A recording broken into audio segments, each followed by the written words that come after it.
right framework for Islamic finance to function, we can of course give so many examples, but those examples that I have mentioned are key examples, and I think they have illustrated the idea. Has it been clear? Has the idea been clear now? طيب. Okay. When we talk about the right framework, we have to talk about number of things. In fact, other than the examples that we have mentioned, the issue of akhlaq, the morals and character and the behavior in general. طيب, do we consider generosity as part of Islamic finance? We don't. But in reality, generosity is what? Is part of Islamic finance. How? Because when we deal with others in commercial transactions, we always tend to what? We always tend to be very strict. And we always say that if it is a matter of sadaqah, I can give thousands. But this is buying and selling.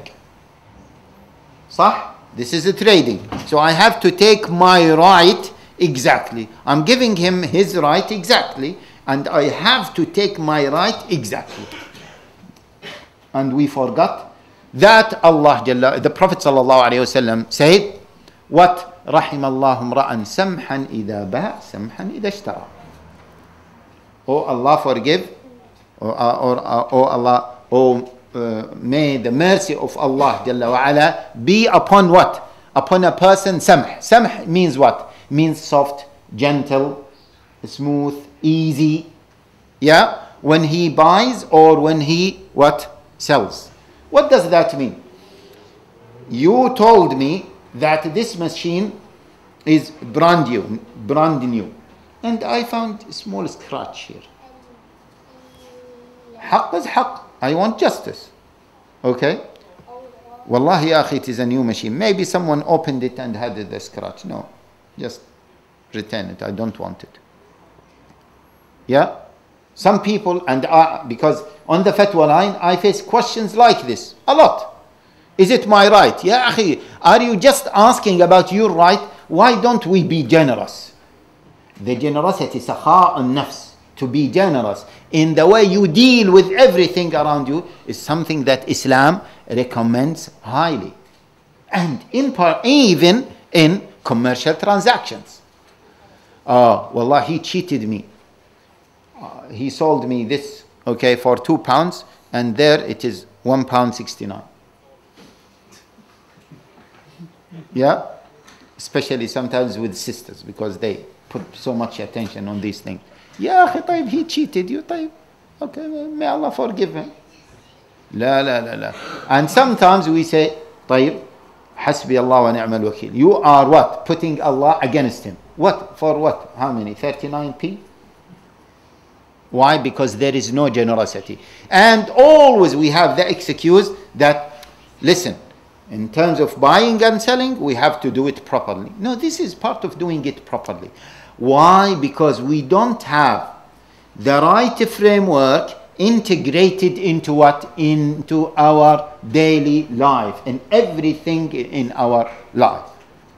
I remember, subhanallah, in Saudi Arabia, recently when I was there, the Imam gave a very beautiful khutbah, very concise khutbah about the rights of others. And he said parts of the rights of others, the rights of laborers, workers, poor people, etc. And he said we don't put attention to that. Immediately after the khutbah, we went outside and we were buying miswaks, miswak. And there was someone selling those miswaks, and he was very young boy. His father, maybe he put him on this door and he went to the other door. His father went to the other door. So the boy, he was saying 10 riyals, 10 riyals, 10 riyals. His father told him 10 riyals. Then someone came and he said, no, this is small. It should not be 10 riyals. It should be 8 riyals. And they started arguing with the boy, and the boy, his father told him 10 riyals, 10 riyals. So he doesn't know, a very young boy, maybe 5, 6 years maximum. So I told them, yeah, brothers, we just came from the khutbah, and the imam was telling us about the right of others and being nice to others, etc. And they said, لا لا لا يا مطوع بيع والشراء ما في. Transactions, selling, buying, this is something else. I said, Subhanallah. Why? Yani, is this form of secularism? We have to be careful. Anyway, we can elaborate on this point, but just remember this example. That will be, inshallah, enough. Again, part of the akhlaq and part of the spiritual framework, sabr. Yeah? Sabr. Perseverance. Hulum. What does that mean? There was an incident of a big business in Egypt collapsed. And then the people running the business, and they said, خلاص qadarullah. Then they started to be blamed. People start to blame them. Why didn't you have insurance? Why did you put certain measures, etc., etc.? I said, Subhanallah. We are living now, even in Muslim countries, that was some time ago, in Muslim countries, we are living with a Western mentality. Everything is what? Materialized. And we don't imagine that we will have masa'ib, trials, tribulations, hardship in our life. We want everything to be perfect. We don't want to lose. We don't want to have sabr on these masa'ib, on these trials and tribulations. Is this part of Islamic finance? Yes, it is part of Islamic finance. Because if you don't get into any transaction with this spirit, you will what? Your psychology, be careful to this point, please. Your psychology will what? Will be very materialistic, and you will put all types of detailed measures in order to protect yourself against what? Against loss. You will forget tawakkul, and you will even try to go for even compromised opinions in order to what? In order to protect yourself. Not only this, but if everyone in the society is putting so much attention on protecting his rights, he will definitely not take care of the rights of others. صح?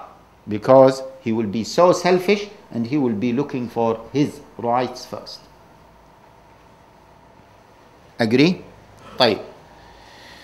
Okay. As you can see here, there are a number of things. We cannot go through them all, but these elements are part of the, you can say, ethical, spiritual, iman framework, without which Islamic finance won't function properly. Okay? طيب. Let us move to the second point. Here you can see some ayat and the hadith just because of time. Let us here move to the preventive measures and the proactive measures. When we talk about Islamic finance, we limit Islamic finance to either the proactive measure or the preventive measure. Sometimes we combine between both of them, but we are not mentioning the full proactive measure, all elements of proactive measure, and we are not mentioning all measures of what? Preventive measures. When we talk about proactive measure, what do we mean by proactive measure or proactive measures? Go to Surah Al-Baqarah. Yeah? The last part of Surah Al-Baqarah, brothers, طبعا you know that Surah Al-Baqarah, Ibn Umar spent 12 years in what? In studying it. They say in memorizing it, means in studying it.